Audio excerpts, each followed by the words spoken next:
ಊರು ಬರ್ಬರ್ತಾ ಬಹಳ ಹೊಲಸಾಗಕತ್ತೈತ್ರಿ. ಹಾ ತಿಮ್ಮನ ಮಗ ಕಾಳ ತಪ್ಪು ಮಾಡ್ಯಾನಂತ್ರಿ. ಅದಕ್ಕೆ ಅವನ ಕರ್ಕೊಂಡು ಬಂದಿದ್ದಾರಿ ಅಪ್ಪ. ಎಲ್ಲಿದ್ದಾರ ಅವರು? ಅವರನ್ನ ಏ ನಾಗಪ್ಪ, ಹನುಮಪ್ಪ, ಕರ್ಕೊಂಬರ್ರಿಯಪ್ಪ ಅವನ.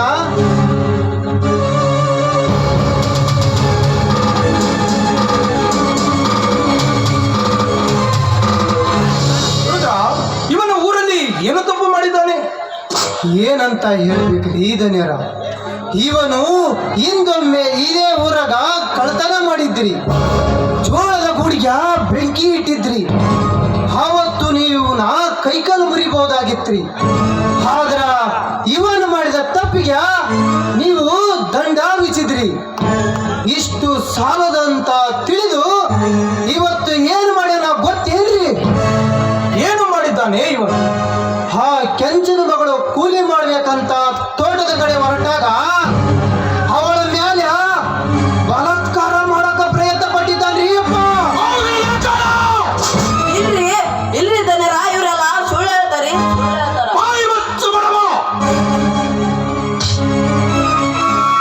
ನೀನು ಎಲ್ಲಿರುವಿ, ಎಲ್ಲಿ ನಿಂತಿರುವಿ, ಯಾರ ಕಣ್ಣು ಮುಂದೆ ನಿಂತಿರುವಿ ಎಂಬ ಅರಿವು ನಿನಗೇನಾದರೂ ಇದೆಯಾ? ಸುತ್ತ 40 ಹಳ್ಳಿಗಳ ಜನರ ಸಮಸ್ಯೆಯನ್ನು ಬಗೆಹರಿಸುವ ನ್ಯಾಯವಂತರ ಮನೆತನವಿದು. ಇಂಥ ಮನೆತನದಲ್ಲಿ ನಿಂತು ಅನ್ಯಾಯವಾದ ಮಾತುಗಳು ಆಡಿದರೆ ನಾಲಿಗೆ ಕತ್ತರಿಸಿ ಹಳ್ಳಿಯ 10 ಜನರು ನಿನ್ನನ್ನು ಹಿಡಿದುಕೊಂಡು ಬಂದಾಗಲೇ ನಾನು ಅರ್ಥ ಮಾಡಿಕೊಂಡೆ ನೀನೇನಾದರೂ ತಪ್ಪು ಮಾಡಿರಲೇಬೇಕು ಅಂತ. ಇದು ಶತಸಿದ್ಧ. ಈ ರಾಜ್ಯದಲ್ಲಿ ಹತ್ತಿರ ಸತ್ಯವಂತವರಿಗೆ ಬೆಲೆ ಇದೆ ಹೊರತು ಸುಳ್ಳಿನ ಸಂಖ್ಯೆ ಕಟ್ಟವರಿಗೆ ಶಿಕ್ಷೆ ಎಂದು ತಪ್ಪಿತಲ್ಲ. ನೀ ಮಾಡಿದ ಅಪರಾಧ ಸತ್ಯವೋ ಸುಳ್ಳು ಎಂಬುದನ್ನು ನಿನ್ನ ಬಾಯಿಂದ ನೀನೇ ಬಗಳು. ಅವನ ಬಾಯಿಂದ ಏನು ಕೇಳ್ತೀರಿ ಧನ್ಯರ? ನಿಮ್ಮ ಹತ್ರ ಯಾರಾದ್ರೂ ಸುಳ್ಳು ಹೇಳ್ತಾರೆ ಏನ್ರಿ? ಈ ಸುತ್ತು 40 ಹಳ್ಳಿಗೆ ಹೆಸರುಗೈಸುವ ನಿಮ್ಮ ಹೆಸರಿದ್ದು. ನಿಮ್ಮ ಮನೆತನ ಹುಟ್ಟಿದ್ದು ಈ ಸುತ್ತು 40 ಹಳ್ಳಿಯ ಜನರ ನ್ಯಾಯ ಮಾಡಕ ಹುಟ್ಟೈತ್ರಿಯಪ್ಪ. ನಿಮ್ಮನ್ನ ಹಿಡಿದು ನಿಮ್ಮ ಮುತ್ತಾತನಿಂದಲೂ ನ್ಯಾಯ ಮಾಡ್ತಾ ಬಂದ ಮನೆತನವಿದ್ದು. ಇಲ್ಲಿ ನ್ಯಾಯ, ನೀತಿ, ಸತ್ಯ, ಧರ್ಮವೇ ಈ ಧರ್ಮಾಪುರದ ನಿತ್ಯದ ಉಸಿರು. ಇಂಥ ನಾಡಿನಾಗ ನಿಮ್ಮಂತ ಧನ್ಯರು ಹುಟ್ಟಿದ್ದು ನಮ್ಮಂತ ಪುಣ್ಯ ಅಂತ ತಿಳಿದಿರಿಯಪ್ಪ. ನಿಮ್ಮಂತ ಮನೆತನ ಜೀವಂತ ಇರುವವರೆಗೂ ನಮ್ಮಂತ ಸುತ್ತ 40 ಹಳ್ಳಿಯ ಜನರು ನೆಮ್ಮದಿಯಿಂದ ಬದುಕ್ತಿರಿಯಪ್ಪ, ನೆಮ್ಮದಿಯಿಂದ ಬದುಕ್ತೀವಿ.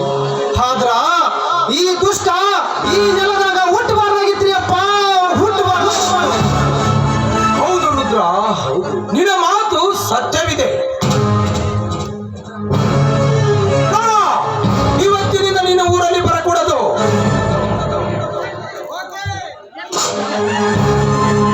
ಮರಳಿ ಊರಿಗೆ ಬಂದಿದೆ ಆದರೆ ಕತ್ತರಿಸಿ ಅವನೊಬ್ಬನ ಗುಡಿಯ ಮುಂದೆ ಊತಬೇಕಾಗುತ್ತದೆ. ನಿನಗೆ ಕೊನೆಯ ತರಿಗೆ ಹೊರಟು ಹೋಗುವುದಿಲ್ಲ.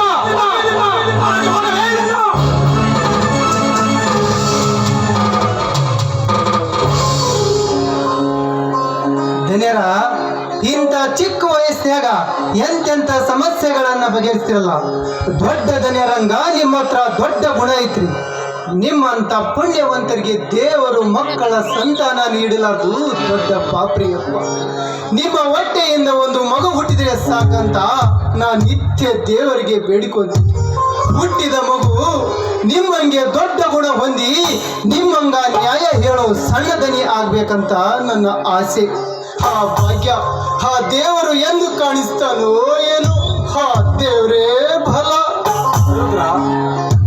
ನಮಗೆ ಮದುವೆಯಾಗಿ 3 ವರ್ಷ ಕಳೆದರೂ ನಮಗೆ ಮಕ್ಕಳ ಸಂತಾನ ದೊರೆಯಲಿಲ್ಲ. ಅದಕ್ಕಾಗಿ ನಾವು ಚಿಂತೆ ಮಾಡುವ ಅವಶ್ಯಕತೆಯೂ ಇಲ್ಲ. ಏಕೆಂದರೆ ಊರಲ್ಲಿರುವ ಪ್ರಜೆಗಳೇ ನಮ್ಮ ಮನೆಯ ಮಕ್ಕಳೆಂದು ತಿಳಿದರಾಯಿತು. ನಿಮ್ಮಂತ ತೀರ ದಲಿತರಿಗಳ ಬಂಧುಗಳು ರುದ್ರ, ಬಂಧುಗಳು ರುದ್ರ. ಮಕ್ಕಳ ಭಾಗ್ಯ ಪಡೆಯಬೇಕಾದರೆ ಅದಕ್ಕೂ 7 ಜನ್ಮದ ಪುಣ್ಯ ಬೇಕು ರುದ್ರ. ನಮಗೆ ದೇವರು ಯಾವ ರೀತಿಯಿಂದಲೂ ಕಡಿಮೆ ಮಾಡಿಲ್ಲ. 400 ಎಕರೆ ಜಮೀನು, ಬಂಗಾರದಂತಹ ಮನೆ, ಬೆಳ್ಳಿ ಬಂಗಾರ, ಸಿರಿ ಸಂಪತ್ತು ಎಲ್ಲವೂ ಮನೆ ತುಂಬಿಕೊಂಡಿದೆ. ಇಷ್ಟಿದ್ದ ಮೇಲೆ ನಿಮ್ಮಂತ ದುಡಿಯುವ ಹಾಳು ಮಕ್ಕಳೇ ನಮ್ಮ ಮನೆಯ ಮಕ್ಕಳೆಂದು ತಿಳಿದರಾಯ್ತು ರುದ್ರ, ಮಕ್ಕಳೆಂದು ತಿಳಿದರಾಯ್ತು. ಎಂತ ಮಾತ್ರಿ ಧನ್ಯರ, ಇದು ಎಂತ ಮಾತನಾಡ್ತಿದ್ದೀರಾ? ಎಲ್ಲರನ್ನು ಮಕ್ಕಳಂತೆ ಕಂಡ್ರೆ ನಾವು ನಿಮ್ಮ ಮನೆ ಮಕ್ಕಳಾಗೋದಿಲ್ರಿ. ನಿಮ್ಮ ಮುತ್ತಾತನಿಂದಲೂ ನಾವು ಈ ಮನೆಯಲ್ಲಿ ದುಡಿತಾ ಬಂದಿದ್ದೇವೆ. ಎಲ್ಲರನ್ನು ಮಕ್ಕಳಂತೆ ಕಂಡ್ರೆ ಅದಕ್ಕೆ ನಾನು ಆ ದೇವರಿಗೆ ಬೇಡಿಕೊಳ್ಳುದು, ನಿಮ್ಮ ಹೊಟ್ಟೆಯಿಂದ ಒಂದು ಮಗು ಹುಟ್ಟಿದ್ರೆ ಈ ಊರಾಗಿರೋ ಎಲ್ಲ ದೇವರಿಗೆ ತುಪ್ಪದ ಅಭಿಷೇಕ ಮಾಡ್ತೀನಂತ ಬೇಡ್ಕೊಂದಿನ್ರಿ ಅಪ್ಪರ, ಬೇಡ್ಕೊಂದಿನ್ರಿ. ರುದ್ರ, ನೀನು ಈ ಮನೆಯ ಆಳು ಮಗನಲ್ಲೂ, ಈ ಮನೆಯ ಮಗ ನೀನು. ನಿನ್ನಂತ ವಿಶ್ವಾಸಿಕ ಅಭಿಮಾನಿ ಸಿಗಬೇಕಾದರೆ ಈ ಮನೆತನದ ಪುಣ್ಯವಿದೆ ರುದ್ರ, ಈ ಮನೆತನದ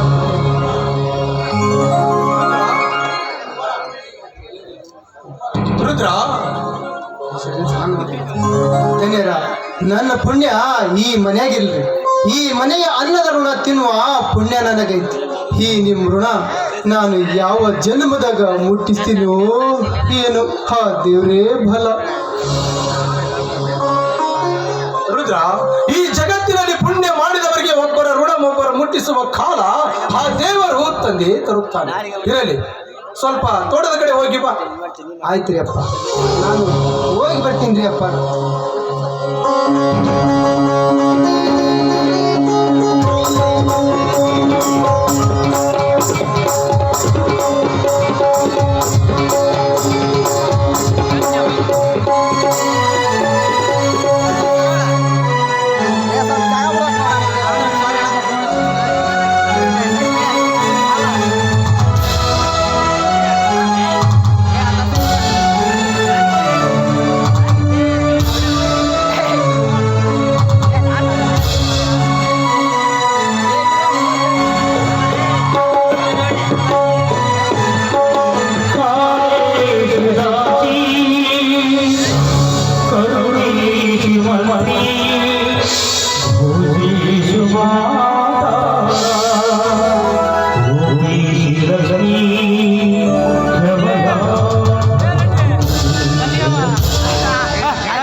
ದೇವರಿಗೆ ಅಭಿಷೇಕ ಮಾಡಿಸೋಣ ಅಂತ ತೆಗೆದುಕೊಳ್ಳಿ.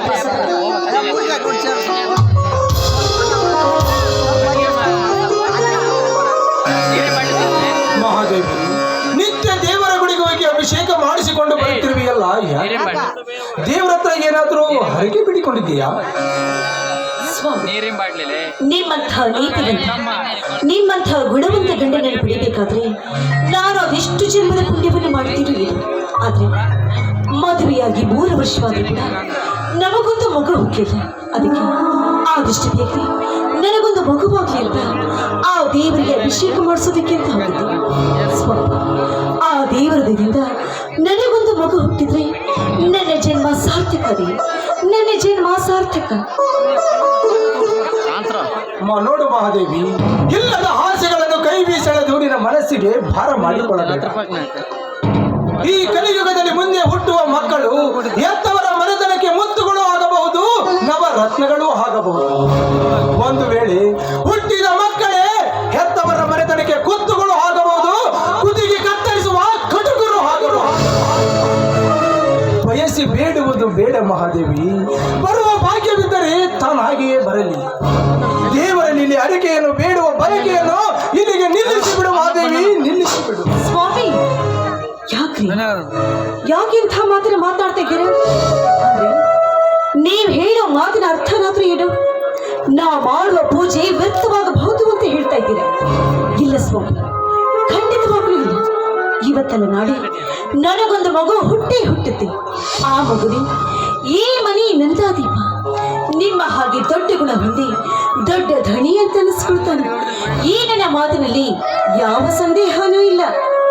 ನಿನ್ನ ಆಸೆ ಪೂರೈಸಲು ಮೊದಲು ಆ ಶ್ರೀರಾಮಚಂದ್ರ ಕಣ್ತೆರೆಯಬೇಕಲ್ಲವೇ? ಈಗಾಗಲೇ ಆ ದೇವರು ಕಣ್ಣು ತೆರೆದಿದ್ದಾರಲ್ಲ. ಏನು ಹೇಳ್ತಾ ಇದೀಯ ಮಹಾದೇವಿ?